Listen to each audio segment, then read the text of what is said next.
Buenos días, mi nombre es María Elisa Solana, soy profesora adjunta de microbiología del área de parasitología y a continuación voy a dictar la teórica correspondiente a infecciones tisulares por cestodes, trematodes y nematodes para la asignatura Microbiología 1. Los objetivos de la clase son conocer la importancia médica que tienen las infecciones tisulares producidas por helmintos. Vamos a tratar de comprender los mecanismos de transmisión a partir del análisis del ciclo biológico. Vamos a tratar de reconocer o intentar reconocer los diferentes estadios y estructuras del ciclo biológico del parásito. Vamos a relacionar las estructuras parasitarias con el desarrollo de la patogenia. Intentaremos identificar los principales órganos blancos de estos parásitos para poder interpretar la patogenia de estas parasitosis como consecuencia de mecanismos tanto de acción directa como de respuesta inmune y mecanismos de evasión. Estos helmintos tisulares entran dentro de la currícula de nuestra asignatura, ya que muchos de ellos son endémicos en nuestro país. Debemos entonces referirnos a 4 de ellos, en particular Trichinella spiralis, Toxocara, Echinococcus granulosus y Fasciola hepática.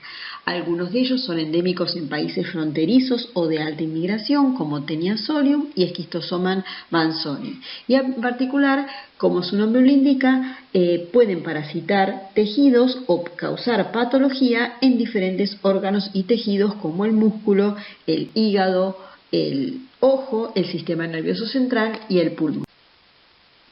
Vamos a repasar entonces la clasificación de los helmintos, teniendo en cuenta que se clasifican según el aspecto de su cuerpo en platyhelmintos, que son gusanos achatados, que a su vez se dividen en cestodos, que son aplanados y segmentados. La división de su cuerpo está dada por la presencia de proglótidas o de segmentos, y los que no son segmentados, como son los trematodes. Otro grupo, que no son los gusanos o helmintos achatados, sino cilíndricos, corresponden al grupo de los nematodes. Todos ellos los vamos a ver en la clase de hoy. Entonces, como les decía, esta clasificación nos lleva a decir que los nematodes son gusanos cilíndricos que tienen sexos separados, y en la clase de hoy vamos a ver como ejemplo Trichinella spiralis y Toxocara. En cuanto a los cestodes, son individuos aplanados y segmentados como presentación de la forma de su cuerpo. Son hermafroditas, es decir, que cada uno de esos segmentos presentan aparato reproductor femenino y masculino. El ejemplo es Taenia y el ejemplo que vamos a ver hoy es Echinococcus granulosus. Y trematodeos son aquellos aplanados que no tienen el cuerpo dividido en segmentos, que pueden ser hermafroditas como la fasciola o de sexos separados como el esquistosoma que vamos a ver en la clase de hoy. A continuación, entonces, vamos a comenzar hablando de patologías producidas por larvas de cestodas, y vamos a especificar o detallarnos en 2 de importancia en nuestra región. Una es la hidatidosis y la otra es la cisticercosis. La hidatidosis es producida por varias especies de Echinococcus. Uno de ellos es el Echinococcus granulosus, llamado también Echinococcus granulosus sensu stricto, que es la famosa teña del perro. También existen otros casos de hidatidosis con menor frecuencia que afectan al hombre, como Echinococcus multilocularis en nuestra región, porque sí en otras regiones del planeta, esto es en Asia y en Europa, el multilocularis es de gran importancia sanitaria. Echinococcus vogeli, Echinococcus oligartra, Echinococcus canadensis y Echinococcus ordlepi. Dentro de la cisticercosis, Taenia-Solium es el agente etiológico de esta patología que afecta a las personas, también conocida como tenia humana. Está presente el huevo, que posee ganchos en número de 6, por eso se llama embrión hexacanto, con 6 ganchos que van a tener una función fundamental en continuar el ciclo de vida. Entonces vamos a hablar del ciclo biológico de Echinococcus granulosus. Entonces, repasando el concepto de huésped, hospedador, hospedero definitivo, decimos que en esta parasitosis el hospedador definitivo son los cánidos, en particular los perros domésticos. Vamos a ver el caso de Echinococcus granulosus, pero para este tipo de Echinococcus por lo general son cánidos. Entonces, si son huéspedes definitivos, significa que albergan en su interior el estadio adulto. En este caso, el estadio adulto es una tenia que está formado por un escólex con ventosas y ganchos y 3 segmentos, el cual el último es grávido, es decir, está cargado de huevos. Entonces, si le damos a los perros el nombre de huésped definitivo, vamos a encontrar que en el intestino de un perro infectado van a tener cientos de estos adultos, ¿sí?, fijados a través del escólex en la mucosa intestinal. A partir de allí, en condiciones naturales, cuando el animal defeca, elimina con su materia fecal, con sus heces, huevos de Echinococcus granulosus, que van a quedar esparcidos en el ambiente. De tal manera que en condiciones naturales, en un ambiente fundamentalmente rural, donde se crían ovejas, donde se crían vacas, donde pueden existir también cerdos y en algunas regiones del planeta camellos, estos en sus condiciones de herbívoros o también de omnívoros como es el cerdo, ingieren los huevos que van a ingresar por vía oral y en estas condiciones estos huevos van a dejar en libertad el embrión hexacanto que va a atravesar el intestino y se va entonces a quedar retenido en las vísceras, fundamentalmente en el hígado, también puede ser en el pulmón, y allí comienzan el desarrollo del estadio larvario como todo ciclo biológico de un cestoide. Entonces, este estadio larvario se conoce con el nombre de quiste hidatídico y entonces se va a desarrollar en estas vísceras, tiene una estructura de una vesícula cargada, de un quiste cargado de líquido, ¿sí?, y con estructuras antigénicas en el interior. En un rato me voy a detallar un poco más en eso, y entonces el ciclo naturalmente se cierra, digamos, termina cuando un animal de estos de producción pecuaria es sacrificado y de esta manera se obtienen cada uno de los productos de faena, y entonces las vísceras, que esto es el hígado, el corazón, los pulmones que no son utilizados, son brindados como alimento para los perros que conviven con el trabajador rural. De esta manera los perros comen este alimento crudo, estas vísceras crudas conteniendo estos quistes, y cada una de esas estructuras tiene la capacidad de entonces, una vez que son digeridas las diferentes capas que forman el quiste hidatídico, de formar un adulto en el intestino. Entonces, este es el ciclo natural que se da en el ambiente, en donde participa, como dije, un perro o un cánido como huésped definitivo y el ganado herbívoro u omnívoro como huésped intermediario, ya sea oveja, cabras, puede ser camellos, vacas o cerdos. Nos preguntamos entonces cómo aparece el hombre como hospedador en esta patología. ¿Por qué lo estudiamos en medicina humana? Porque el hombre en este ciclo puede ingresar como un hospedador accidental y en esta obra de teatro ocupa el papel del actor ganado. Quiere decir que una persona puede incorporar o ingerir huevos de Echinococcus granulosus por un contacto directo con heces del perro, contacto con el perro o contacto con verduras o aguas contaminadas con materia fecal de perro que haya liberado los huevos del parásito. Si no tiene una buena higiene personal o consume verduras crudas mal lavadas o agua en estas condiciones, este huevo que contiene un embrión hexacanto ingresa por vía oral y ocurre lo mismo que ocurre en los animales, es decir, se pone en libertad el embrión hexacanto que luego va a penetrar por el intestino y se va a localizar en las vísceras, dando lugar a la formación de un quiste hidatídico. Entonces, como yo les conté en la teórica número 1, dije que este es un huésped accidental de tipo vicariante porque le permite al parásito continuar su desarrollo tal cual lo hubiera desarrollado en el ganado en forma exitosa, pero que en este caso el parásito no requiere del hombre, del humano, para mantener su ciclo, ya que se mantiene en la naturaleza a través de tanto del huésped definitivo como el huésped intermediario. En esta tabla van a poder ver la distribución de especies de Echinococcus en América. Por supuesto que el más importante es Echinococcus granulosus porque se trata de una patología cosmopolita, pero que reviste especial importancia como especie endémica de la región, en donde, como les conté en el ciclo, el perro doméstico es el hospedador definitivo, pero también podría ser un cánido silvestre como los lobos u otros cánidos. Les conté que los hospedadores intermediarios pueden ser la vaca, las ovejas, el caballo, los camélidos, la cabra, algunos marsupiales y también el búfalo, y por supuesto se han descrito muchísimos casos humanos porque se trata de una patología de importancia sanitaria en nuestro país. También existen otras especies con distribución, como la pueden ver, todas ellas en América, como les conté, hay otras más, pero les puse las que tienen importancia en América, que involucran, por ejemplo, en el caso de Canadensis al perro doméstico, hay casos humanos descriptos, y al hospedador intermediario son cérvidos, camélidos y cerdo, Ordlepi, que tiene a la vaca y al perro doméstico, Oligartra, que el hospedador definitivo son felinos salvajes, pero el hospedador intermediario son las comadrejas y los agutíes, que también se han descrito casos humanos, y Vogeli con el perro doméstico y el perro de monte, ¿sí? En donde el hospedador intermediario son unos animales que se conocen con el nombre de pacas, y también se han descrito casos humanos.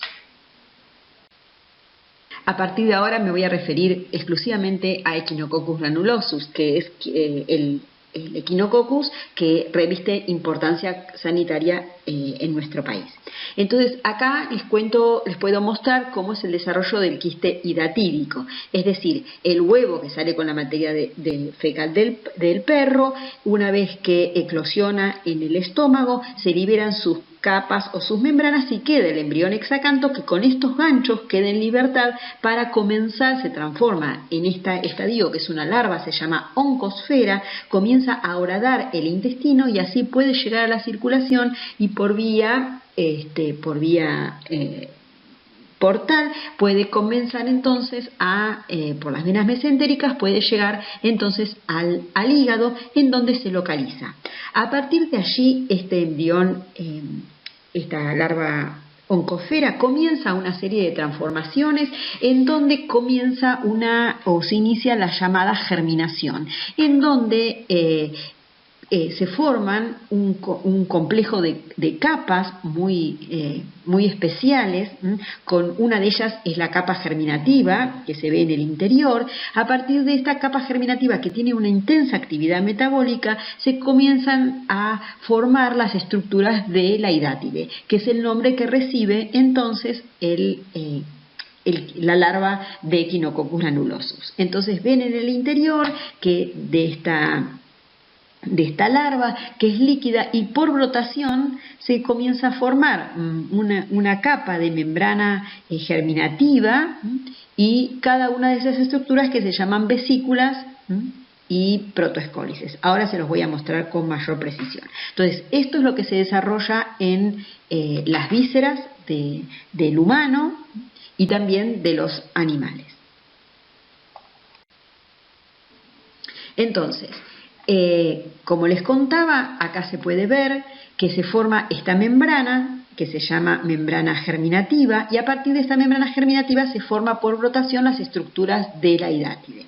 Por fuera de esa membrana se encuentra la llamada membrana cuticular o membrana laminada, que tiene el aspecto realmente como no tiene células, es como de catáfila, como las membranas de una cebolla, están todas puestas en forma concéntrica, y le permite al interior del de la hidátide comunicarse con el exterior, esto es, poder absorber fundamentalmente algunas moléculas, ¿sí? Y por fuera de ella, de esta membrana cuticular, encontramos entonces la llamada membrana adventicia, que no es más que la respuesta inflamatoria del hospedador, que termina, como es una patología de evolución sumamente crónica, termina por fibrosarse, formarse colágeno, esta inflamación, y constituye una membrana o una capa que se llama membrana adventicia. Entonces, repito, esta hidátide o este quiste hidatídico está formado por una capa que es la membrana adventicia, que está aportada por la reacción inflamatoria y luego fibrosada o fibrótica del huésped, y un componente parasitario que es la hidátide. La hidátide presenta una membrana externa llamada membrana laminada o laminar o cuticular y una membrana germinativa a partir de la cual se forman las estructuras de la hidátide.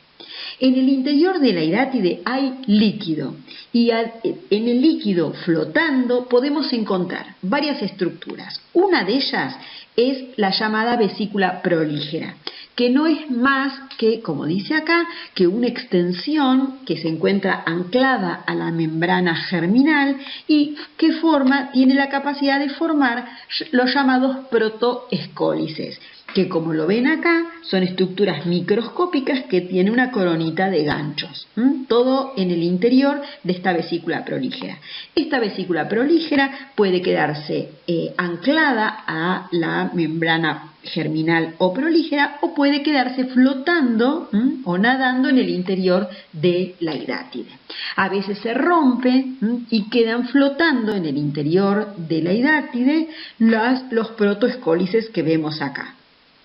O si no, se pueden romper y pueden aparecer estos ganchos que formaron parte de los protoescólices.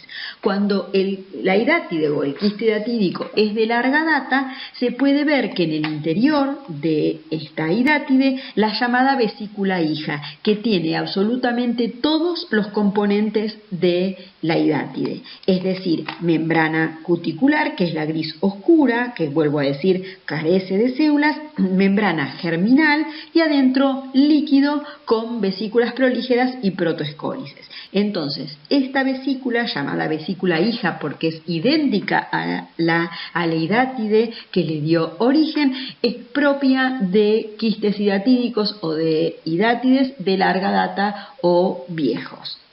Como les contaba, esta hidátide es una estructura que contiene líquido en el interior. La mayor cantidad o la mayor proporción es de agua. Como lo ven acá, el 98% está constituido por agua. Pero también vamos a encontrar lípidos, glucosa y proteínas, porque recuerden que un montón de proteínas o gran cantidad de proteínas son parte de la estructura de la hidátide, que son proteínas de secreción, porque todo esto es Echinococcus granulosus, es decir, es algo extraño para el hospedador. En esta gráfica, esto es un gráfico de cómo es una hidátide y esto es una fotografía en donde ven el aspecto laminar, ¿sí?, de la cuticular, por debajo la membrana adventicia y hacia adentro una pequeña hilera de una capa de células con mucha actividad metabólica que son capaces de generar estas pelotas que son las vesículas prolígeras que contienen muchos protoescólices.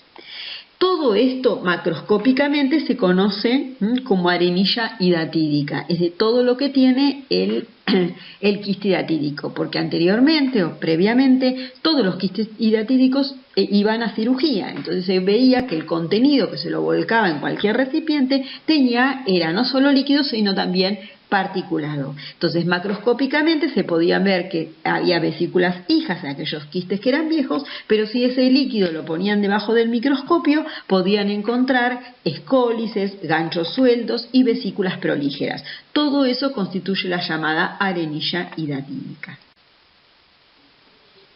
Entonces, fíjense que el crecimiento de la hidátide es sumamente lento. el 30% de los casos crecen de a 1 a 5 milímetros por año, el 43% crece de 6 a 15 milímetros por año y solo un 10% crece de 30 a 160 milímetros por año. Estoy hablando de 15 centímetros por año. Entonces, esta es la evolución, cómo va evolucionando, lo vemos en esta fotografía de microscopía electrónica, y esto es patológicamente cómo a partir del huevo comienza a desarrollarse la oncósfera, la hidátide unilocular, y luego comienza la formación de este quiste hidatídico. Con el tiempo, y a veces también con el desarrollo o con la terapia antiparasitaria, este quiste comienza a perder viabilidad, se degenera, se empieza a ver que se carga de líquido, se colapsa y en los quistes inactivos, que son los quistes viejos, se termina por calcificar.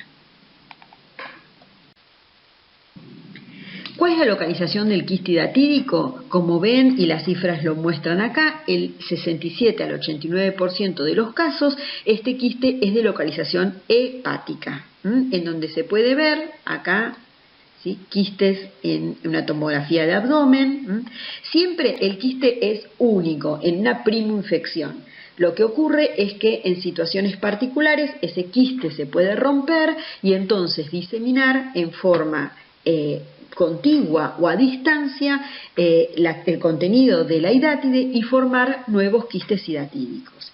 En una primoinfección también en el pulmón aparece el 10 al 15% de los casos, y es lo que están viendo acá.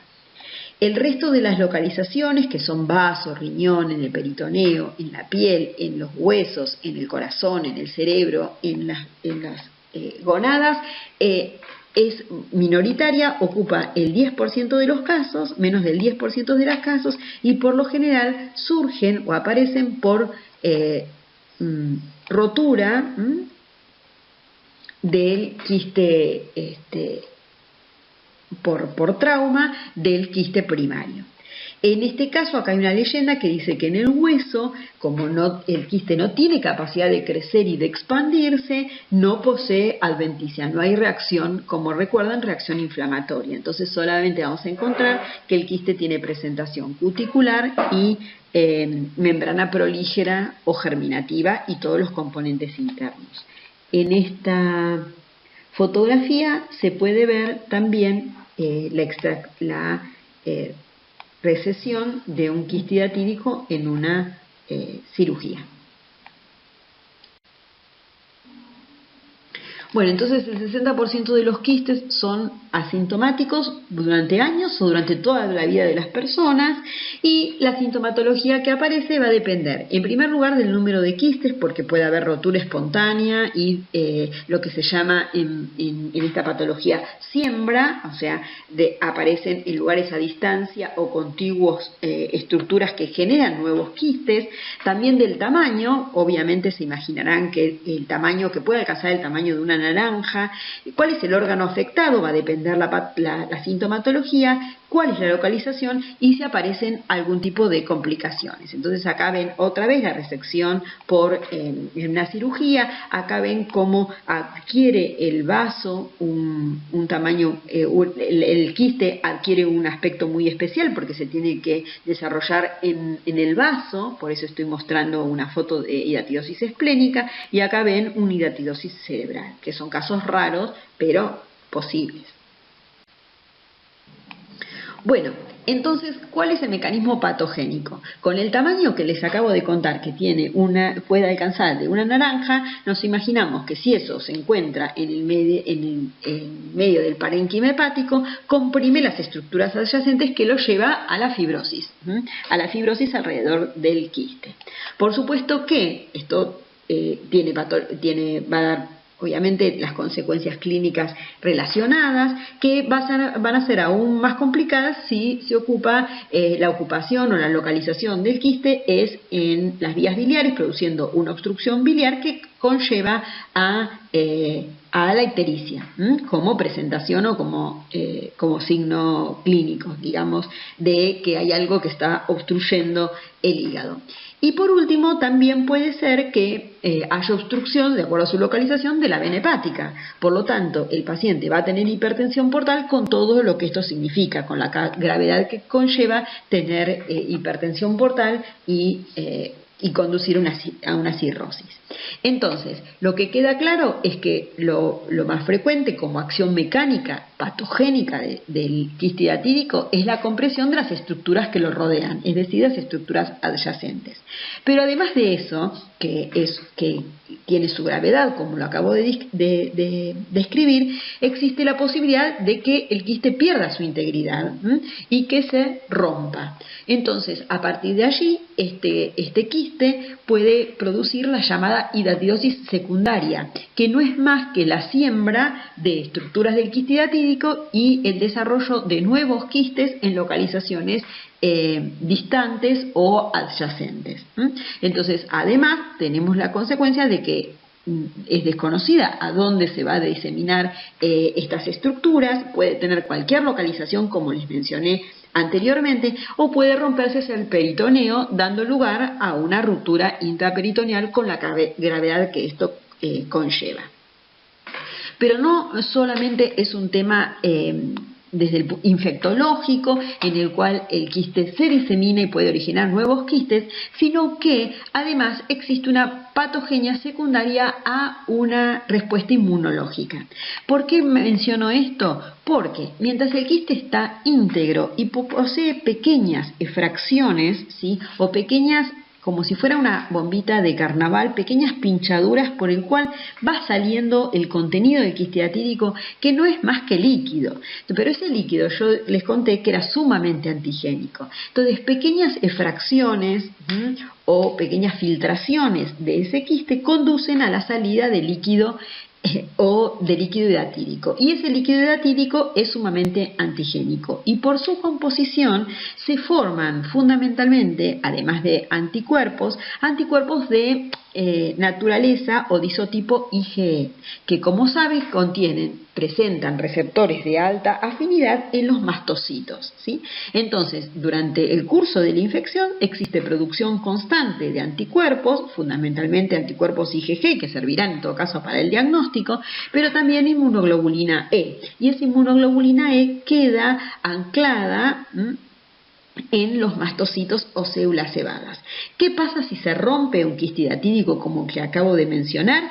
Existe siembra secundaria, pero también hay un encuentro masivo con el contenido que existe adentro del quiste hidatídico. Antes les hablé de una especie de filtración, de pinchadura, pero ahora les tendría que contar que se trata como de un tsunami, porque sale un montón del contenido que es sumamente antigénico al torrente sanguíneo. Entonces, ¿a dónde va a parar ese antígeno? Obviamente se va, por una cuestión de afinidad, a unirse a los anticuerpos depositados sobre los mastocitos. Y a continuación, eso va a ser el estímulo para la desgranulación de los mastocitos y las células cebadas, y por lo tanto una reacción de hipersensibilidad de tipo 1 que puede conducir a un shock anafiláctico. Y como ustedes saben de inmunología, el shock anafiláctico conduce a la muerte. ¿Por qué? Porque el contenido de los gránulos de las células cebadas tiene acción, ¿sí?, vasoconstrictora, vasodilatadora,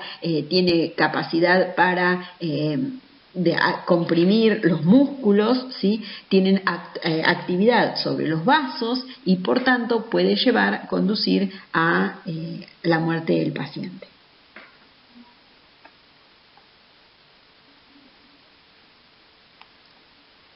También como complicación es la infección bacteriana, que de acuerdo a la localización también puede acceder bacterias por ejemplo, del intestino, y esto poder complicar la situación. Entonces, como les decía, la incubación es de meses y de años, ¿sí?, y el 60% de los quistes nos dan síntomas por año o nunca dan síntomas. Por lo tanto, las personas no van a la consulta médica.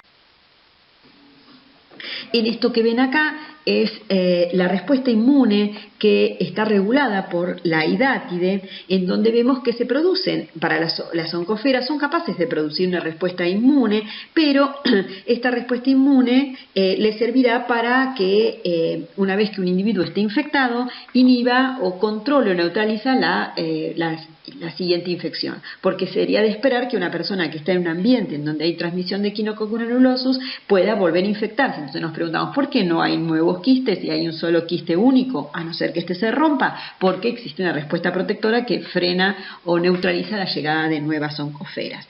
Sin embargo, también debemos decir que no es suficiente que esta respuesta inmune también, en el caso de los protoescolex, que dijimos que aparecen ante la rotura, pueden generar respuesta de tipo inmune, especialmente de inmunoglobulinas. Pero el desarrollo normal de la hidátide, como lo vemos en el gráfico o en el esquema inferior, es que se tiende a una respuesta, como ven, de tipo tolerogénica, es decir, con altas producciones de interleuquina 10 y con menor producción de interleuquinas de tipo interleuquina 5, interferón, interleuquina 17. ¿Por qué? Porque las respuestas que se da es una respuesta de tipo anticomplementaria, es decir, las moléculas que libera, como ven acá, algunos antígenos, antígeno B, otros antígenos de el Echinococcus, fomentan la producción, por ejemplo, de la inmunoglobulina del isotipo IgG4, que como sabemos es un isotipo no fijador de complemento. Entonces las herramientas con las que cuenta el hospedador para poder, por ejemplo, desarrollar una citotoxicidad dependiente de anticuerpos, no lo puede hacer porque la mayoría de las inmunoglobulinas específicas contra el Echinococcus granulosus son de isotipo IgG4, por lo tanto no fija complemento. Entonces siempre que haya IgG4 va a haber inmunoglobulina circulante, pero que no le va a poder hacer daño a la hidátide. A la vez, ese componente conticular, esa membrana conticular, es sumamente anticomplementaria, por lo tanto es poco probable que exista depósitos de los componentes del complemento para iniciar la cascada y destrucción e inserción del complejo C5b-C9. Como ven, las células dendríticas también tienen un perfil tolerogénico, y esto continúa así a no ser que medie el tratamiento antiparasitario. Entonces la evolución natural crónica de la hidátide es con una respuesta, si quieren, no efectora, ¿sí?, que tiende a la permanencia del quiste hidatídico en los tejidos. Si media respuesta al tratamiento, esto cambia y se fomenta o se realiza un switch hacia una respuesta de tipo efectora que contribuye a la eliminación de la hidátide. Acá lo vemos entonces, como ven acá, naturalmente, como en el estadio temprano o cuando se va estableciendo hay inmunoglobulina, hay inmunoglobulina E, por supuesto G, y el perfil es mixto, pero por sobre todo aparece una respuesta de tipo TH2 por mucho más intensa que una respuesta TH1. Ahora bien, si se remueve el quiste hidatídico o se muere producto de un tratamiento antiparasitario, vemos que esa respuesta TH2 desaparece y que aumenta, es notoriamente mayor la respuesta de tipo TH1. Ven que es la azul sobre la roja. Entonces esto nos habla de un progreso beneficioso, un tratamiento exitoso. Bueno, y acá les muestro la distribución de la hidatidosis global de esta hidatidosis. Acá vemos en verde oscuro Echinococcus granulosus sensulato, ¿sí? En las áreas violetas es donde coincide granulosis multilocularis, que es una enfermedad muy grave que es de importancia sanitaria en algunos países de Asia y de Europa, como lo ven marcado en violeta y también en rosado, que son las regiones endémicas de multilocularis, pero nos vamos a referir fundamentalmente a Echinococcus granulosus sensulato, que es altamente endémico, como lo muestra el verde oscuro en nuestro país y algunos países de la región. Que por supuesto el sur se ve que son lugares de la Patagonia, fundamentalmente de mayor cantidad de casos, pero tiene que ver con con la cría de ganado ovino. Como en el caso del centro, bueno, existen diferente cantidad de casos con tasas, ¿sí? Que la mayor, que tiene que ver por cantidad de habitantes, es en el sur por la cría de ganado ovino. Bueno, ¿y cómo se previene la hidatidosis? Bueno, en primer lugar, tratando de cortar la transmisión a partir de evitar este tipo de costumbres o de hábitos, que es dar de comer a los perros con vísceras provenientes de faenas, ¿sí? Entonces, una es esa, otra es evitar que los perros infectados puedan llegar en zonas endémicas a las huertas y de esta manera contaminen tanto las verduras como aguas cuando haya cuerpos de agua cercanos. Entonces, acá se muestra, es una estructura recomendada en donde se dice que luego que el trabajador rural faene el animal en cuestión, las vísceras que no usan deben ser incineradas o enterradas en un pozo sanitario lo suficientemente profundo para que el animal no lo pueda desenterrar. Y en lo posible en un sitio o en un galpón o en un establecimiento separado en donde los animales no tengan acceso, o si no con una cerca que no le permita su acceso. Entonces, como dice acá en el epígrafe de la figura, la hidatidosis es una enfermedad que está asociada con áreas de producción ganadera, en especial ovina y caprina, que poseen, por supuesto, una infraestructura sanitaria que no es deficiente, es decir, que es deficiente, que no tiene ni salas para hacer este tipo de actividades que es la faena, ni redes de agua potable que contribuyen a la diseminación, o pozos para la eliminación de vísceras. Entonces también la gente no conoce la enfermedad o no le da la importancia merecida y existe una importante población de perros que no cuentan con la atención veterinaria adecuada. Recordando que la profilaxis pasa por la educación, por la vigilancia epidemiológica, es decir, de un estado presente que pueda notificar este tipo de patologías, que es una enfermedad de notificación obligatoria, el control de las faenas por parte del SENASA, cambio de hábitos, que es lo más complicado, una legislación adecuada y el control y tratamiento farmacológico de los perros infectados. Recuerden que el veterinario nos dice, nosotros cada 6 meses tenemos en las ciudades que desparasitar a los animales. Bueno, fíjense, entre 3 y 6 meses, acá dice que cada 45 días los perros tendrían que ser desparasitados en forma masiva para evitar la aportación de Echinococcus granulosus adultos en su intestino. Y después les tengo que contar los 2 proyectos de vacunación del ganado para evitar el desarrollo de hidatides en el ganado. El más reciente se ha dado en el ganado ovino en Río Negro en 2017. Se trataron de proteínas recombinantes clonadas a partir del ARN mensajero de las oncósferas y se han producido anticuerpos protectores que neutralicen la entrada y evitaba que se desarrollaran los parásitos en los tejidos. La protección fue de un 83 a un 99%, fueron ensayos controlados, multicéntricos y aleatorizados llevados a cabo por el programa de control de hidatidosis de Chubut y el laboratorio de parasitología molecular de la Universidad en Australia. Sí, pero de no ser así, y existe un consumo familiar de ellos, estos cisticercos, si son consumidos por carne, por personas, mediante carnes insuficientemente cocidas o mediante chacinados, van a dar lugar, el cisticerco, al desarrollo de una tenia adulta de los 5 metros que nosotros ya estuvimos hablando en el seminario número 1, en el seminario número 5. Esta tenia solium, vuelvo a decir, infecta a una persona susceptible con su escólex, su cuerpo y liberando proglótides. Bien, pero ¿qué pasa si esta persona no tiene una buena higiene personal y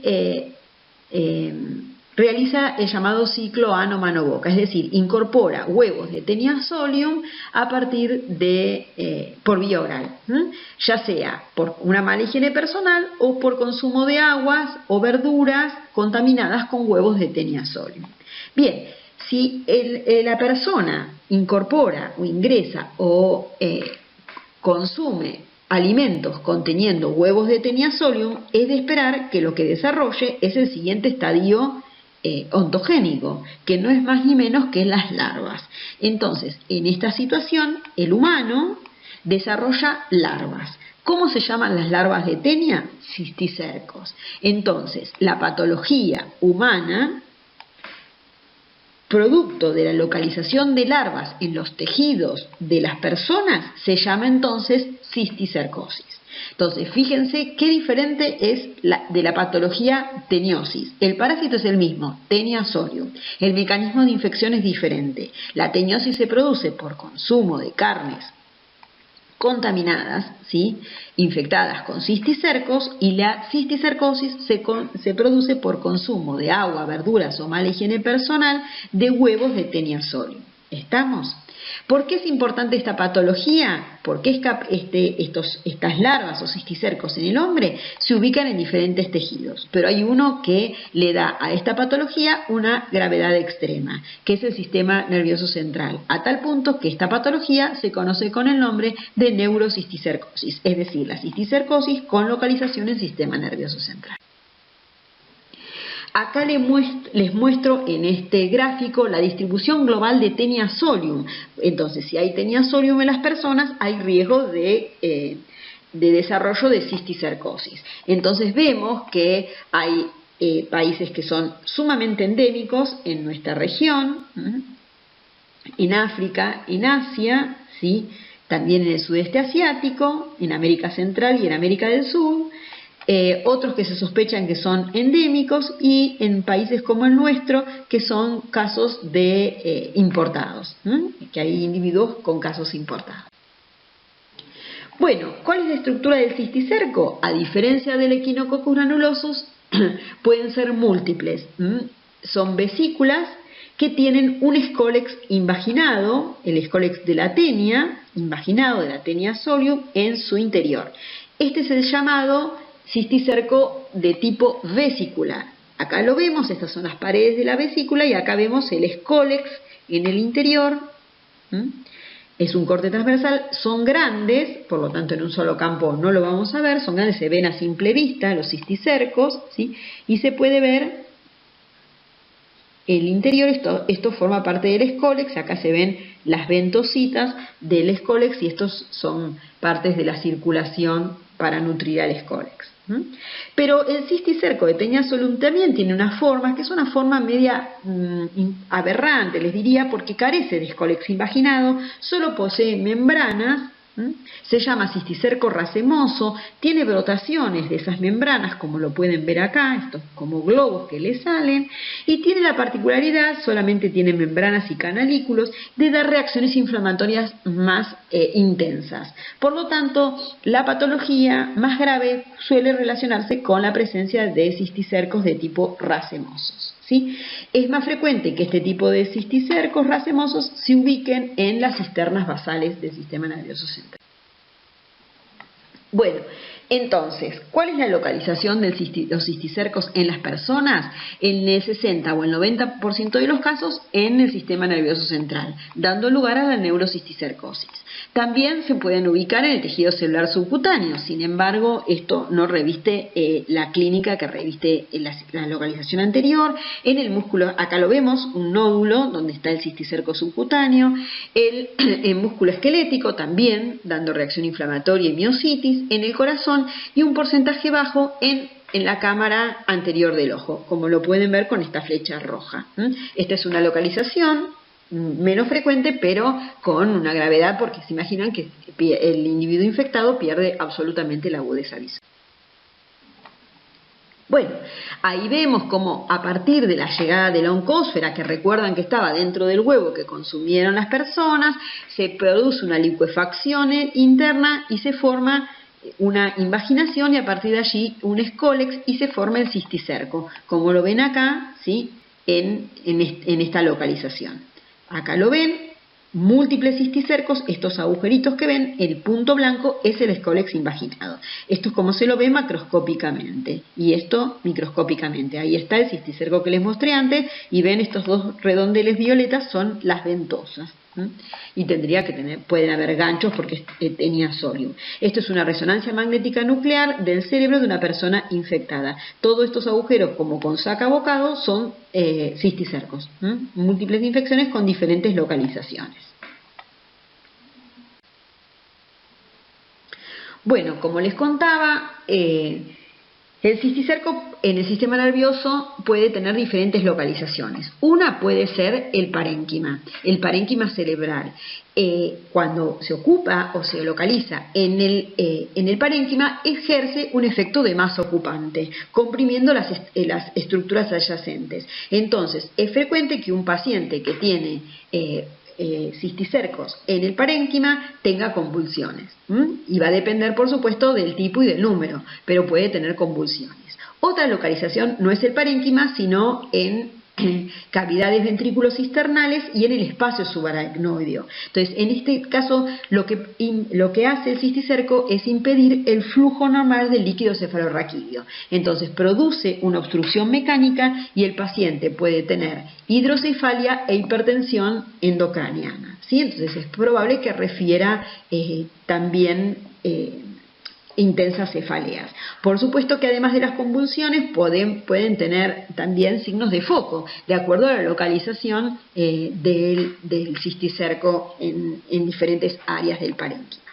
Entonces, en forma general, pero esto no es exclusivo, debemos decir que los racemosos, que eran los más graves, se localizan en los ventrículos y cisternas basales, mientras que los celulosos se localizan en parénquima, fundamentalmente en corteza y en la sustancia blanca. Ahora bien, es importante mencionar que cuando ingresa el cisticerco o se forma el cisticerco, no existe una clínica inmediata, porque también este cisticerco es de evolución crónica. Una vez que empieza a morir, y esto es intrínseco del cisticerco, comienza la reacción inflamatoria, y que cuando comienza esa reacción inflamatoria producto de la degeneración del cisticerco, comienza la clínica. Entonces comienza esta inflamación y la inflamación es la que conduce a la clínica. Entonces es sospechoso un paciente que es joven, que tiene una salud normal, que comience con situaciones, episodios convulsivos de adulto, porque las patologías neurológicas comienzan en temprana edad. Por tanto, es sospechar paciente sano que comienza con convulsiones y que obviamente con un contexto epidemiológico adecuado, uno debería pensar en este tipo de patología. Esta diapositiva es para que ustedes vean cómo puede existir una relación hospedero-parásito en una neurocisticercosis sintomática, en donde nosotros sabemos que una vez que el cisticerco se localizó, como lo podemos ver acá de rosado, por ejemplo, en el sistema nervioso central, en el espacio subaracnoideo, podemos entender que va a generar un montón de eventos de tipo patofisiológicos. Entonces, una vez que está localizado acá, comienza la generación de anticuerpos y va a generar una respuesta celular de células T, tanto a nivel local como a nivel periférico, es decir, a nivel en sangre, ¿no es cierto?, a nivel plasmático. Entonces vamos a encontrar que, acá lo ven, los antígenos del cisticerco como estrellitas rojas, ¿sí?, que pueden atravesar la barrera hematocefálica y producir entonces una respuesta de tipo celular o la producción de anticuerpos, ¿sí? Estos anticuerpos o estas células activadas, tanto plasmocitos como linfocitos T, como ven acá, células activadas o plasmocitos, pueden pasar la barrera hematoencefálica y localizarse en el compartimento del sistema nervioso central. Ahí entonces se produce anticuerpos, como lo pueden ver acá, anticuerpos, y también se generan estas células, tanto plasmocitos como células T, citoquinas de tipo antiinflamatorio como interleuquina 10 y TGF-beta, o citoquinas proinflamatorias como interferón gamma, TNF-alfa, interleuquina 17, interleuquina 23 también, interleuquina 6 con esta capacidad dual que ella tiene.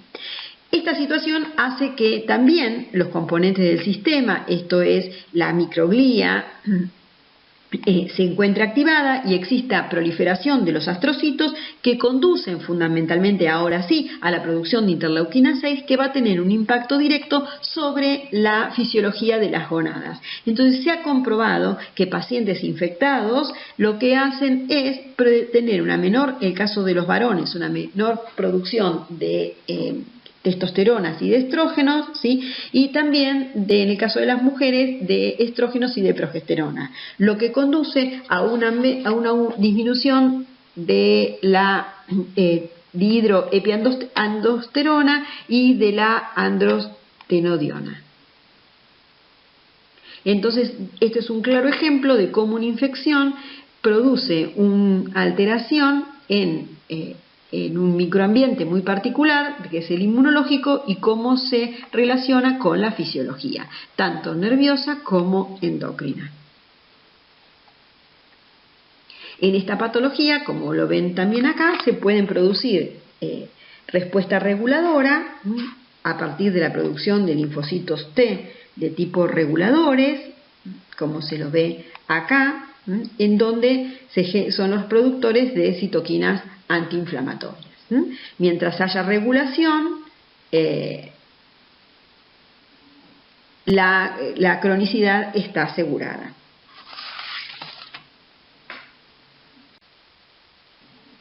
Bueno, las profilaxis de esta patología está relacionado con evitar el consumo de cerdos, de carne de cerdo infectada. Hay países en donde se vende esta carne en estas condiciones más baratas, entonces la gente piensa que se puede comprar esto y hervirlo y de esta manera la carne se vuelve segura, y a veces la cocción es ineficiente y estos quistes siguen manteniendo viabilidad. Entonces acá lo ven, la cría de cerdos, ¿sí?, en condiciones insalubres conduce a que la gente se encuentre más expuesta a este tipo de infección, que es la teniasis, y por supuesto que la falta de agua potable tiene que ver con la posibilidad de cisticercosis. Por eso cuando a un paciente se le diagnostica cisticercosis, se le pide un parasitológico, porque es probable que él también o su entorno sean el portador de Taenia solium. Y esto que ven acá es la lengua de un animal, en donde cómo se hace la revisión veterinaria para ver en la lengua la presencia de cisticercos. En el caso de que positivo, ese animal es decomisado. Bueno, entonces como profilaxis fundamental, la comida tiene que ser mantenida previo a su consumo en el freezer, es decir, a una temperatura interna de menos 18 grados durante un día, o con una cocción que asegure que el interior de la carne, de este músculo, llegue a 65-70 grados, ¿sí? Recuerden que el salado no, el mantener la carne con alta concentración salina y desecada no suprime la viabilidad del cisticerco. Es decir, durante una semana de salado el cisticerco solo pierde un 25% de viabilidad. Entonces, para esto, más allá de la comida en forma personal, para evitar la teniosis y por ende contraer una cisticercosis, es fundamental el control del fecalismo humano a través del lavado de manos al manipular los alimentos, el lavado de verduras y frutas y una buena higiene personal. Bueno, a continuación entonces seguiremos hablando de los palatelmintos, pero de los helmintos que no son segmentados, es decir, de los trematodes. Son helmintos adultos aplanados dorsoventralmente, que carecen de un tubo digestivo completo, que tiene una cutícula, una cubierta espinosa que lo rodea, que tiene un tegumento de tipo sincicial, es decir, con un montón de núcleos, con un sincisio, sin separación celular. Los huevos que generan estos parásitos suelen ser operculados. Opérculo significa como una tapita. Tienen todos ellos un ciclo biológico indirecto, significa que acá vamos a encontrar seguro huésped intermediario y huésped definitivo, y el huésped intermediario suele ser un molusco, que es un molusco pulmonado, que son los caracoles. Acá ven el ejemplo de alguno de ellos, en este caso es fasciola hepática. Fíjense que el cuerpo no está separado en segmentos, que tiene el aspecto de una hoja, que tiene ventosas oral, como la ven acá, y ventosa ventral, que le permite fijarse a los tejidos y desplazarse. Son hermafroditas. Ellas tienen 2 centímetros, o sea que se la puede ver a simple vista, y su ubicación en el hospedero definitivo son las vías biliares. Su nombre. Entonces, otra vez, esta es una patología propia del ganado y que el hombre se trata de un hospedador accidental. Y en estas condiciones, tanto el ganado como las personas poseen o presentan el adulto en sus vías biliares. De esta manera, el adulto en sus vías biliares, que es la fotografía que yo les mencioné, acá lo pueden ver, eliminan huevos que salen con la bilis y por ende salen con la materia fecal al exterior. Estos huevos permanecen viables, tienen una tapita y cuando se encuentran en un cuerpo de agua, esa tapita se abre como un cofre y deja en libertad una larva que se moviliza, es una larva microscópica que tiene cilias, por tanto se desplaza hasta encontrarse con su huésped intermediario adecuado, que es un caracol de agua dulce. Entonces, como les conté en la primera teórica, acá hay una serie de señales de señales quimiotáctiles para que exista un encuentro estocástico una alta probabilidad de encuentro entre el caracol y la larva. Cuando ingresa en el caracol, en los tejidos del caracol, que no me voy a poner a detallar, se transforma primero en una bolsa llena de embriones que se llama esporoquiste, sufre una transformación a redia, que es otra bolsa, otra larva de fasciola hepática que se desarrolla en el caracol y que contiene también estructuras internas, y a partir de esta redia se genera en su interior cercarias, que es un estadio larvario que tiene una colita en el extremo posterior y que por sus características abandona el caracol. Esta cola le ayuda a nadar en el cuerpo de agua y finalmente cuando alcanza la orilla de esta laguna, de este arroyo, se enquista en la vegetación. Se enquista dentro de los tejidos vegetales, por ende el ganado herbívoro, por eso están las ovejas y está las vacas, lo ingieren y reanudan el ciclo biológico. ¿Está? En el caso de los humanos pasa exactamente lo mismo, nada más que solamente está relacionado con el consumo de verduras o de vegetales que crecen en las márgenes de los arroyos. Y en el caso de los humanos se trata solamente de lo único que consumimos y que crece a las márgenes del agua, es una verdura que se conoce con el nombre de berro, con el cual se comen ensaladas, porque el berro es una verdura que ahora no tiene tanto marketing porque se lo ganó la rúcula y la radicheta, pero antes se comía muchísima rúcula, es una verdura que se consume como ensalada exclusivamente y que son entonces, pueden estar infectadas por cercarias, esto se llama metacercarias de fasciola hepática, y la manera de recolección, más allá de que ahora hay mecanismos de hidroponía, etcétera, etcétera, era la recolección en cuerpos de agua naturales. Bueno, acá está con las fotos el miracidio, cómo ingresa en el caracol. Es un caracol muy pequeño, ¿sí? Acá esto que ven abajo justamente es el berro. Es un caracol muy pequeño en el cual se desarrolla, les decía, los esporoquistes y las redias, y de allí salen las cercarias, que ven que tiene la ventosita con esta cola, se llama leptocercaria. Y luego cuando toca el vegetal ingresa y se enquista, y de esta manera cuando es consumido por el huésped definitivo, de allí sale una larva que termina odistoma, que culmina en los tejidos, fundamentalmente las vías biliares, como adultos. Y estos son los adultos que, por ser hermafroditas, ponen huevos que salen con los líquidos biliares, con la bilis. Bueno, ¿cuál es la distribución? En las áreas endémicas, fundamentalmente Chile, Bolivia y Perú. En la Argentina podemos decir que hay caracoles desde Ushuaia a La Quiaca, o sea que en todos lados hay caracoles de este género que se llama Limnea. y que es responsable, es el huésped intermediario, no hay otro caracol que pueda alojar este parásito, y que afecta fundamentalmente la producción pecuaria. Si bien es una enfermedad que afecta a los humanos, le importa y le interesa muchísimo al productor ganadero, porque el ganado no tiene el rinde que debe tener debido a la presencia de este parásito en sus vías biliares. El aumento de los casos es en el verano, y en el caso de los humanos la transmisión más frecuente es a través del consumo de berro, que es lo que ven acá, y en segundo lugar ingesta de dientes de león, que es esta planta tan común con las florcitas amarillas que, si ven en el canal Gourmet, se lo promueve como también para consumo de ensaladas. En tercer lugar es la ingesta de agua que contenga accidentalmente metacercana.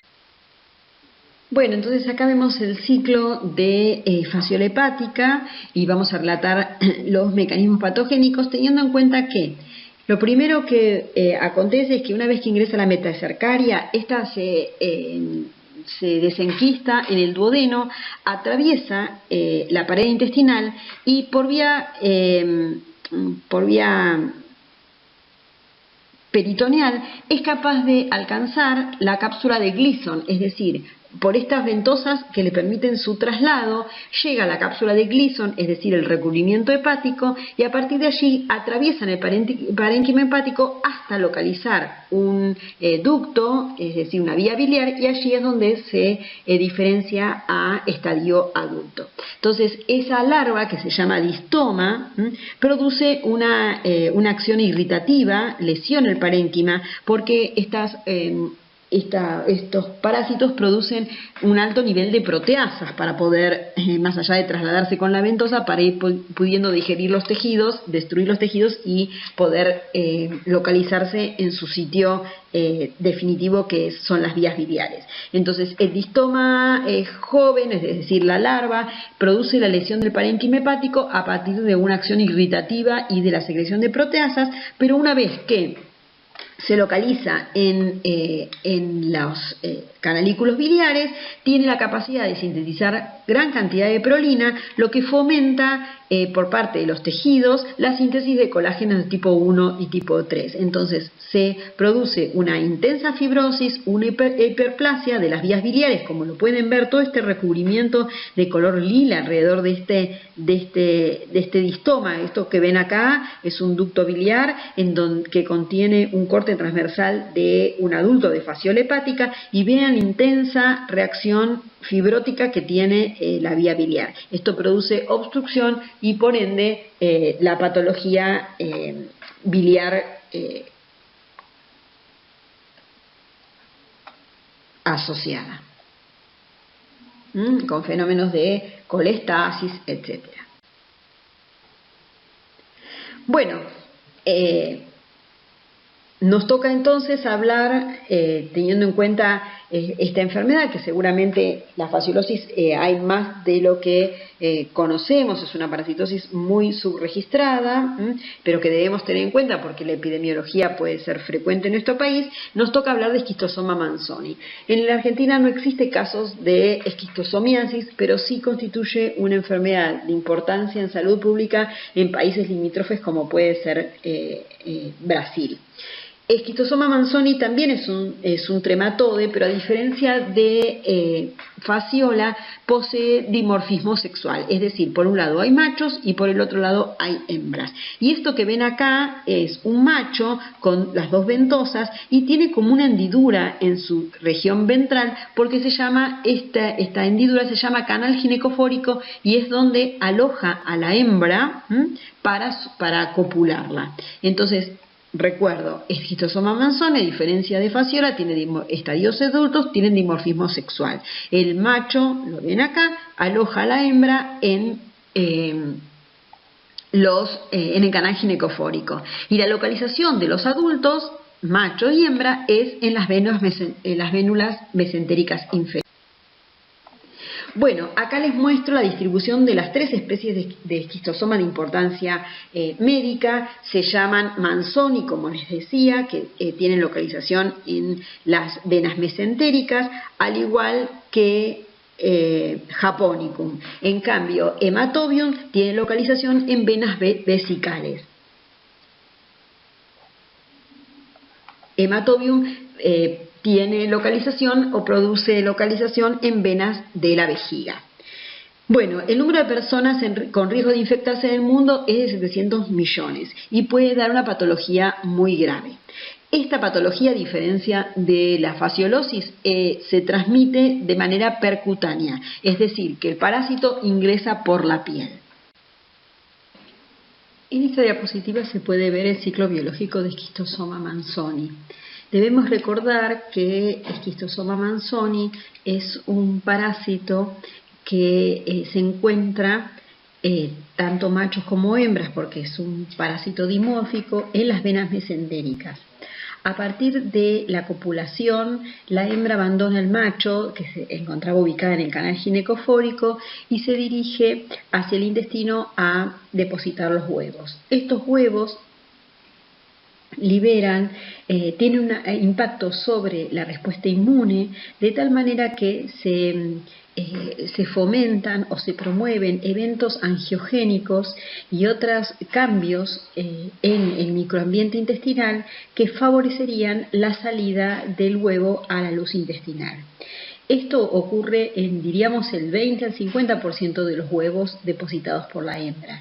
El resto queda retenido en el intestino o bien es llevado con la circulación portal hacia el hígado.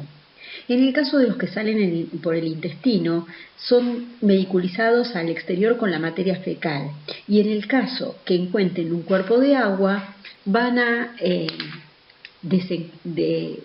desenquistarse, o mejor dicho, eclosionar, y van a dejar en libertad una larva que se conoce con el nombre de miracidio, que como en el caso de Fasciola tiene cilias y que tiene la finalidad de encontrarse con su huésped intermediario, que es un caracol del género Bionfalaria. En el interior de la Bionfalaria, el parásito se desarrolla a nuevos estadios larvarios, dando lugar a dos generaciones de un estadio que se llama esporoquiste, que se multiplica por reproducción asexual. Una vez completado el desarrollo del interior de los esporoquistes, se forman cercarias que abandonan el caracol y, gracias a que tiene la cola bifurcada, también conocidas como el nombre de furcocercaria, nadan activamente hasta encontrar la piel de una persona en el cual pueda ingresar activamente. Recordemos que el único hospedador definitivo de esta parasitosis es el humano, por lo tanto no constituye una zoonosis, ya que no tiene otros huéspedes en la naturaleza. Esta furcocercaria ingresa activamente por la piel, pierde la cola y en la circulación se transforma en esquistosómula. Esta esquistosómula finalmente, luego de realizar un ciclo de migración sistémica, se culmina su desarrollo como parásito adulto en las venas mesentéricas. Y así se completa el ciclo de Schistosoma manzoni. Vean en el extremo inferior de la pantalla que se ven los huevos de las diferentes especies de esquistosoma, teniendo en cuenta que Schistosoma manzoni se lo distingue por la presencia de una espícula lateral. En el caso de Matobium, la espícula es apical, y en el caso de Schistosoma japonicum no presenta espinas. ¿Por qué es una enfermedad grave que en algunos casos puede tener un desenlace fatal? Porque una vez que queda retenido el huevo en los tejidos, fundamentalmente, como dije, en la mucosa intestinal o en el hígado, genera una reacción inflamatoria. En esta localización, estos huevos secretan antígenos. Sin embargo, estos antígenos son comunes a los que presenta o que secreta la esquistosómula durante su trayecto previo al establecimiento del parásito en las venas mesentéricas. Esto conduce a que el paciente o el individuo se encuentre sensibilizado, y una vez que se establece el huevo y comienza la secreción de antígenos, es convocada una respuesta inflamatoria mayoritariamente formada por macrófagos. Estos macrófagos son de fenotipo alternativo, no tienen la capacidad de activar una respuesta proinflamatoria, sino que por el contrario tienen un perfil alternativo de la vía de las arginasas. ¿Recuerdan? Además de macrófagos, podemos encontrar que todo el entorno es de tipo TH2, porque existe una respuesta adquirida ya en estas instancias dirigida hacia la vía TH2. También podemos encontrar eosinófilos y además de linfocitos, como dije, y en algunos casos también mastocitos. La complicación más importante está relacionada con la formación de esta respuesta inflamatoria que conducen a la formación de un granuloma periovular, es decir, alrededor del huevo, porque este granuloma, en principio compuesto por células inflamatorias, luego se transforma en un tejido fibrótico, porque también el granuloma está compuesto por fibroblastos que activamente secretan colágeno. Entonces, toda la patogenia de esquistosoma está relacionado con la fibrosis alrededor del huevo de esquistosoma, que resulta complicada, en especial cuando existe alteración en el flujo portal, del flujo de la vena porta, y por ende aparece una circulación colateral que puede llevar al desarrollo de ascitis por parte del paciente y un fenómeno de hipertensión portal que, como saben, puede tener un desenlace fatal en la medida que esta circulación que se genera colateral puede también sangrar y dar lugar a eventos hemorrágicos. Esta disfunción o fibrosis del hígado conduce a que el hígado tenga una etiología o un perfil necrótico en el cual el hígado, el paciente puede tener cirrosis con todo lo que esta patología conlleva. En algunos países el esquistosomiasis es la segunda causa de cirrosis después del alcohol. En esta diapositiva pueden ver los diferentes huevos, como les mencioné, de esquistosoma manzoni con la espícula lateral, hematobium final y japonicum sin la espícula. Bueno, esto de inmunología lo van a ver con más precisión, la formación del granuloma en la clase de inmunología de enfermedades parasitarias e inmunopatogenia. Y ahora nos vamos a referir en esta parte de la clase a las infecciones causadas por nematodes. Entonces dejamos atrás las patologías producidas por platihelmintes, es decir, por gusanos achatados, y nos dirigimos o concentramos a hablar de los nematodes o parásitos o helmintos cilíndricos. Existen tres ejemplos que vamos a hablar en la clase. Uno es Trichinella, cuyo responsable de la patología es una larva de estadio L1. Recuerden que los nematodes del huevo al adulto sufrían 5 pasos o estadios larvarios. En este caso, Trichinella, que es el agente etiológico de la triquinosis, es producida por la larva 1, mientras que Toxocara y la Ancylostoma brasiliensis, la patología es producida por la larva 3. Bueno, las especies de Trichinella son múltiples, hay algunas que se llaman presentan larvas encapsuladas, quiere decir que la larva en los tejidos está rodeado por una cápsula de colágeno. Ahí aparecen las especies: Spiralis nativa, Britobi, Murrelli, Nelsoni patagonensis, con diferentes hospedadores intermediarios y definitivos o completos, y están marcados con rojo las especies en que se han encontrado casos en la República Argentina.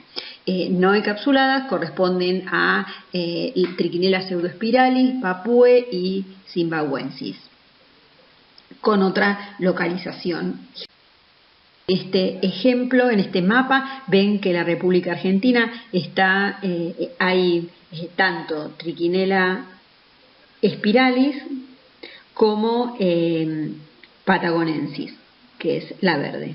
En algunos casos se pudo describir en Chile pseudoespiralis y también casos de, por supuesto, de espiralis. Y ven que en otras partes del mundo, asociados también al clima y a la existencia de otros reservorios y hospedadores habituales, existen otras especies de triquinela.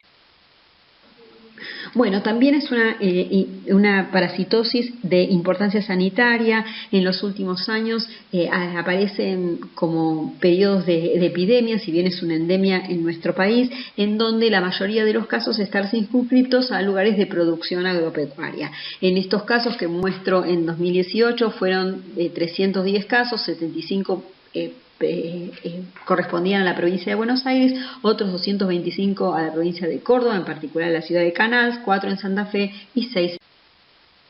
Bueno, otra vez acá estamos con los mapas de Trichinella spiralis en particular, dejando de lado las otras especies de triquinela, en qué lugares existe esta patología.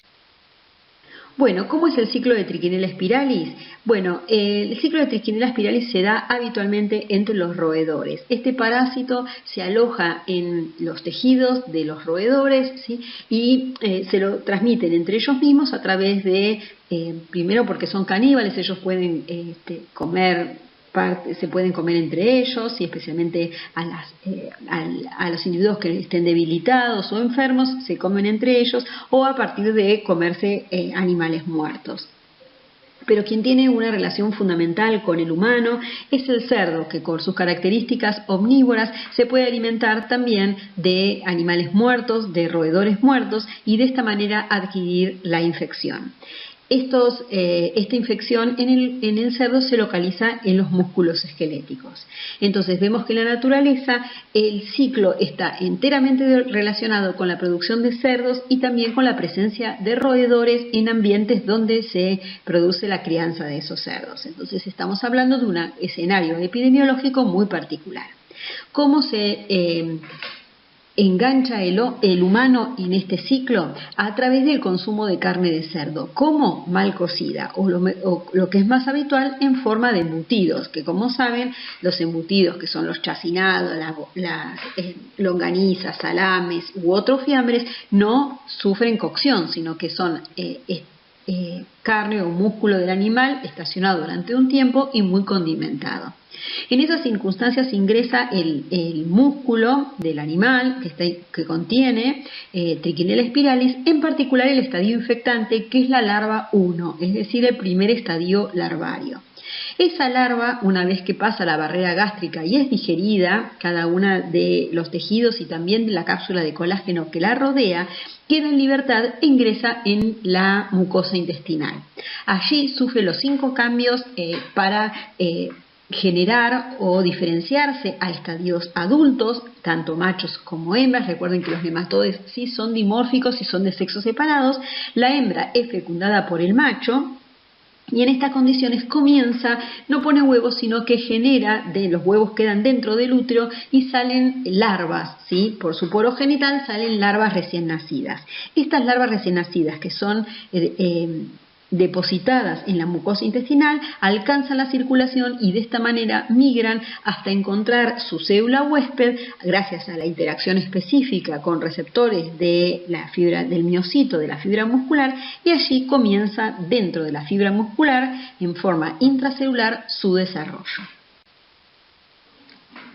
Este es un esquema un poco de lo que pasa en el humano, en donde vemos cómo entró la larva, cómo se pone en libertad, cómo es capaz de ingresar entre las criptas de Lieberkühn para desarrollar adultos, y una vez que es copulado ven estas pequeñas larvitas que son que llegan a la circulación y que se diseminan hasta alcanzar la fibra muscular, que es donde su célula huésped habitual, por excelencia, tiene un tropismo diferencial, y allí comienzan su desarrollo y va a quedar en esta situación hasta su muerte o hasta intervención médica.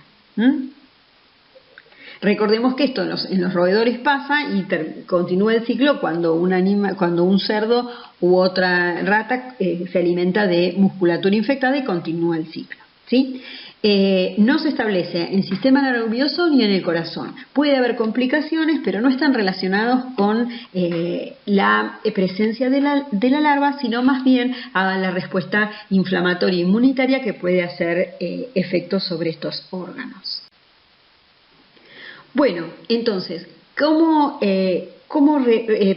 lleva a cabo la patogenia o cómo este proceso patogénico en la triquinosis? Bueno, en primer lugar existe una interacción parásito-huésped muy específica en donde una vez que ingresa la larva L1 en la fibra muscular, ejerce un efecto modulador sobre la respuesta inmune y un efecto sobre la actividad metabólica o genética de la célula. Recuerden que la célula muscular es una célula multicelular, ¿no es cierto? Entonces, los núcleos más próximos a la presencia de la larva, que obviamente es microscópica, se ven afectados porque la larva, a través de su presencia en el citoplasma, libera antígenos de secreción que hacen impacto directamente sobre la transcripción del ADN y por tanto pueden cambiar un poco su funcionamiento y su fenotipo.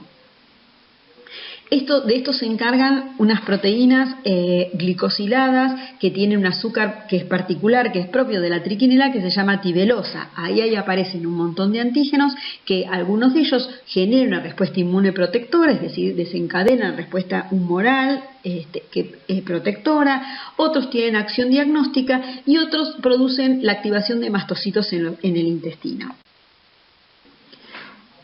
al cual me voy a referir inmediatamente.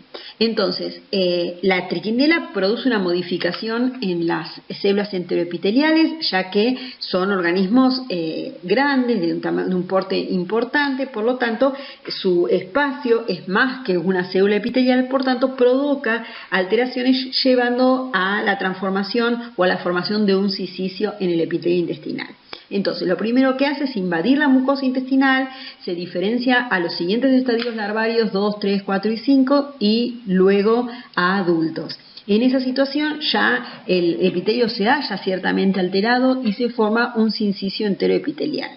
Esto obviamente provoca una reacción inflamatoria que se visualiza desde el punto de vista clínico a través de dolor abdominal y de diarrea, producto de una inflamación o enteritis inducido por los diferentes estadios de triquinela.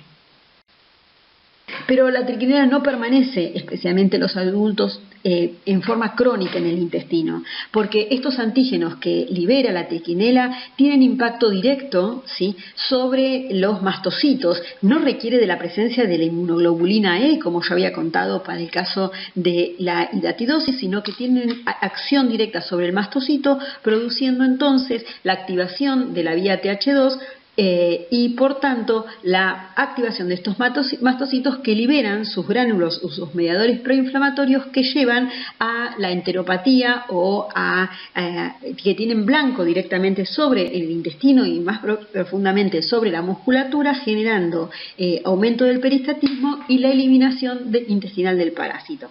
Entonces vemos cómo inmunológicamente el intestino reacciona para sacarse de encima a los adultos una vez que la hembra ya haya copulado. Por eso no persisten los adultos más en el intestino, porque la reacción inmunológica ayuda a su eliminación por la materia fecal.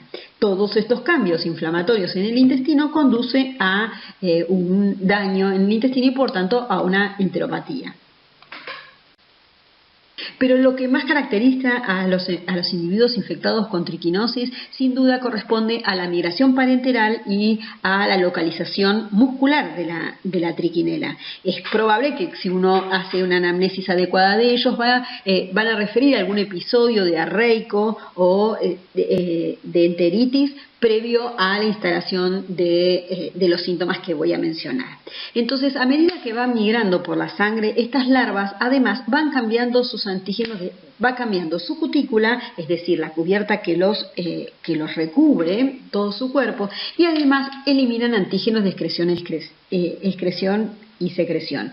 Estos tienen una acción de tipo sensibilizadora y son capaces de generar una respuesta de hipersensibilidad de tipo 1, lo que conduce a fenómenos alérgicos, con fundamentalmente la migración de eosinófilos que descargan sus contenidos. Recuerden que el eosinófilo es la célula efectora inmune que tiene el sistema inmune de las personas para poder contener el desarrollo o la movilidad de una larva, ya porque su tamaño no puede ser fagocitada. Entonces requerimos de los eosinófilos para su destrucción en forma directa o bien mediado por anticuerpos.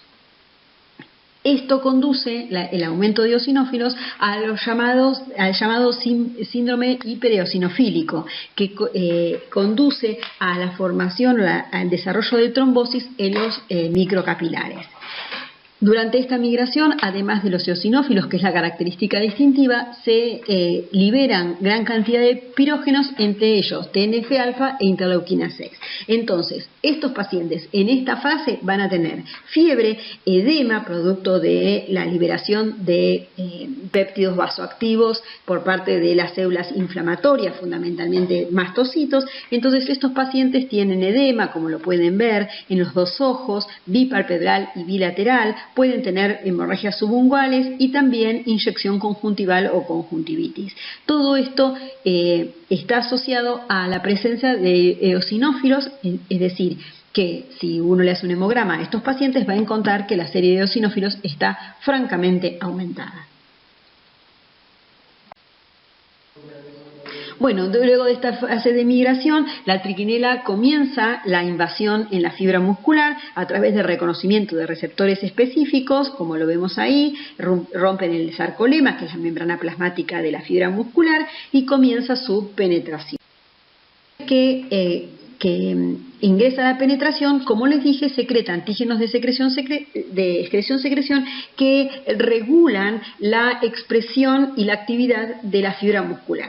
En primer lugar, estas fibras musculares sufren la llamada transformación basofílica, que es la destrucción, en primer lugar, del aparato contráctil. Entonces, la porción contigua de la célula muscular contigua a la larva ya no tiene capacidad de contraerse. Por el otro lado, se puede ver que en los núcleos próximos a la larva se encuentran lesionados o modificados, donde están desplazados y aumenta el tamaño del núcleo, lo que da indicio de una intensa actividad nuclear. Prolifera el retículo endoplasmático liso, el Golgi, y aumenta los ribosomas, dando señal de una intensa actividad sintética. Aumenta el tamaño de mitocondrias, por lo tanto se pareciera esta parte de la fibra muscular una fábrica que está trabajando en función de este capataz que es la triquinela, y se ve un aumento en los niveles de ADN y ARN.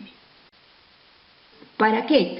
Bueno, fundamentalmente a partir del día 7 postinfección, estas proteínas parasitarias hacen blanco en el núcleo del miocito, y el ARN mensajero comienza la síntesis de colágenos tipo 4 y 6.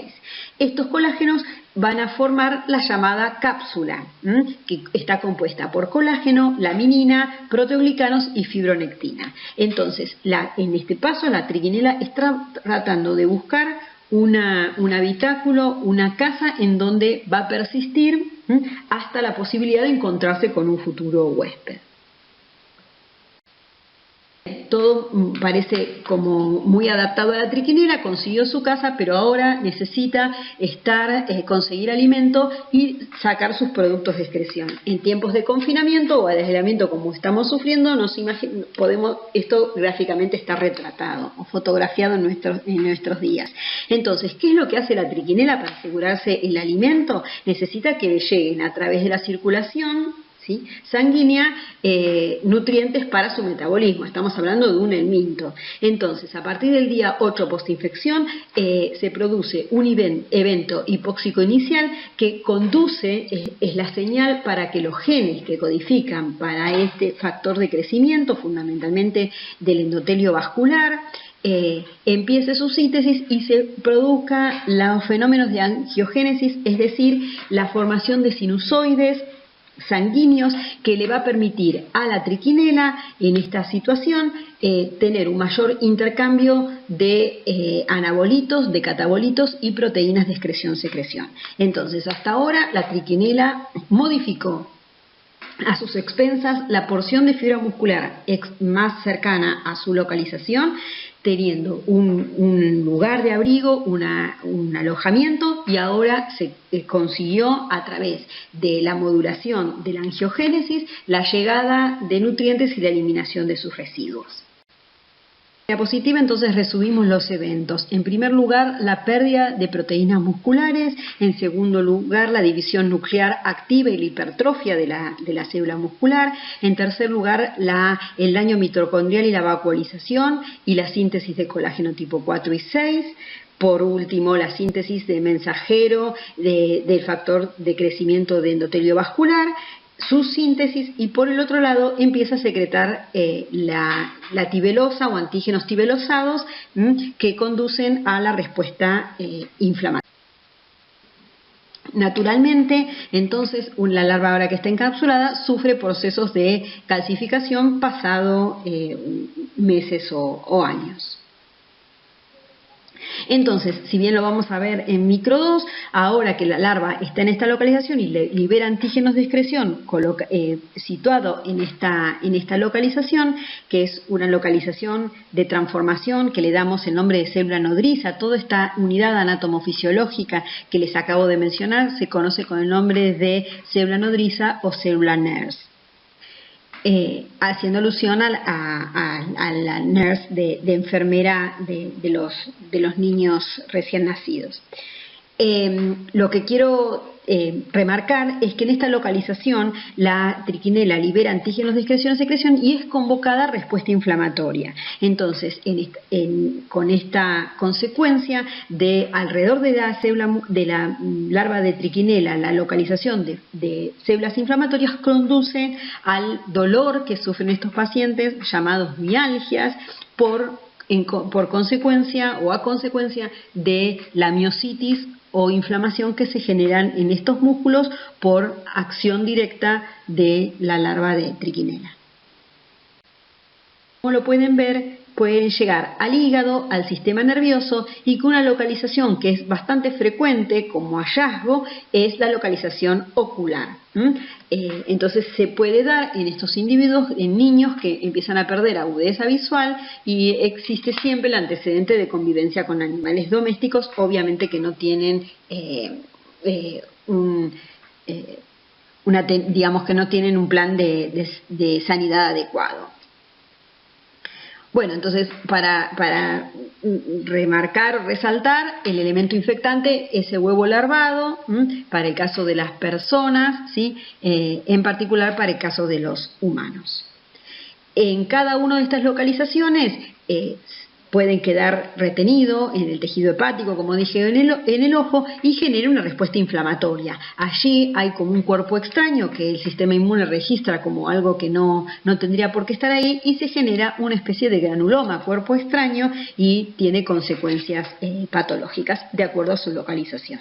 También en estos pacientes es muy frecuente la eosinofilia, como todos los elementos que viajan por sangre y que hacen diseminación por sangre. Siempre los eosinófilos están presentes porque es la herramienta que tiene el sistema inmune para sacárselos de encima a estos elementos. Entonces hay eosinofilia y puede haber algunas reacciones alérgicas como rash cutáneo, fiebre y dependiendo de la localización, la patología correspondiente. En las personas, las larvas se localizan fundamentalmente en el hígado, en el pulmón, en menor escala en el ojo y en muy baja proporción en el sistema nervioso central. Entonces, por eso tiene el nombre de visceral. En la toxocariasis ocular vemos que es una respuesta inflamatoria mediada obviamente por linfocitos Th2, se forma un granuloma por linfocitos, eosinófilos y también histiocitos, que conduce, una vez que este proceso se hace crónico, a una fibrosis con la pérdida de la visibilidad. Entonces acá lo ven, esta reacción inflamatoria por toxocara. Bueno, y otro homólogo a un helminto intestinal de los humanos, pero en este caso otra vez de los animales domésticos. Obviamente que lo que estoy nombrando sí son zoonosis porque son sus hospedadores habituales. Se trata de los animales infectados por ancilostomídeos, es decir, los que son los correspondientes o los homólogos a las uncinarias en los humanos. También recuerdan que la uncinaria humana era Necator americanus y Ancylostoma duodenale, y acá ven que las dos especies son Ancylostoma caninum y Ancylostoma brasiliensis. Afecta caninos y felinos de cualquier edad. Los adultos se localizan en el intestino delgado. Allí las hembras, una vez fecundados, eliminan huevos que salen al medio ambiente con la materia fecal.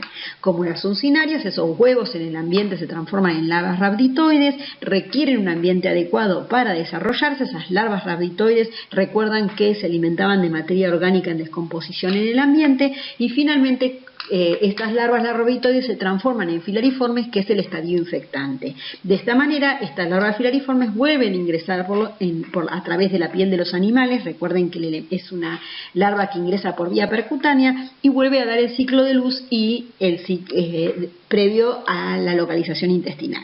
¿Qué pasa cuando la larva, en vez de ingresar a un perro o a un gato, ingresa en el humano? Fundamentalmente en los niños o en adultos por exposición laboral por el tipo de tarea. La larva filariforme, que secreta una colagenasa, comienza la migración por piel, pero otra vez puede registrar que se trata de un hospedador no habitual, se trata de un hospedador en este caso paraténico, no vicariante como era el caso de la hidatidosis, sino que tanto Toxocara como estos son hospedadores intermediarios o accidentales paraténicos, porque no le permiten seguir con su desarrollo al parásito, y quedan migrando a través de la piel, y alrededor de esa piel un infiltrado de eosinófilo. Como son todos helmintos, producen antígenos de secreción y generan reacciones de hipersensibilidad y un prurito muy. Entonces lo que vemos acá es la larva migrans cutánea, ¿sí?, que son estos trayectos serpinginosos en forma como de caminitos, como de serpientes, que muestran el traslado de la larva porque no puede pasar la membrana basal de la piel, porque se trata, en el caso de los humanos, de un huésped no habitual, que además no le permite continuar con su desarrollo. Mientras tiene esta localización, entonces produce esta patología.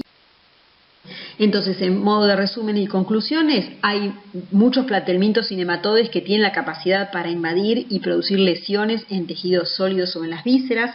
En la mayoría de estos casos, el humano se comporta como un hospedero accidental, ya sea vicariante o paraténico, como estoy hablando de en estos últimos casos, salvo el caso de esquistosoma, que es el huésped habitual, no es accidental, sino que el parásito solo se desarrolla en el humano, y el daño que se produce en estos hospedadores es consecuencia de la compresión tisular o la invasión que lleva a la necrosis y a la fibrosis, a la reacción inflamatoria que se evoca gracias a la presencia de gran cantidad de antígenos somáticos y de excreción-secreción, y a la reacción inflamatoria debemos consignar que es dominada fundamentalmente en la fase crónica por un perfil TH2, aunque si bien se induce este tipo de respuesta, esta no es suficiente para erradicar la infección, que va a persistir en forma crónica en la mayoría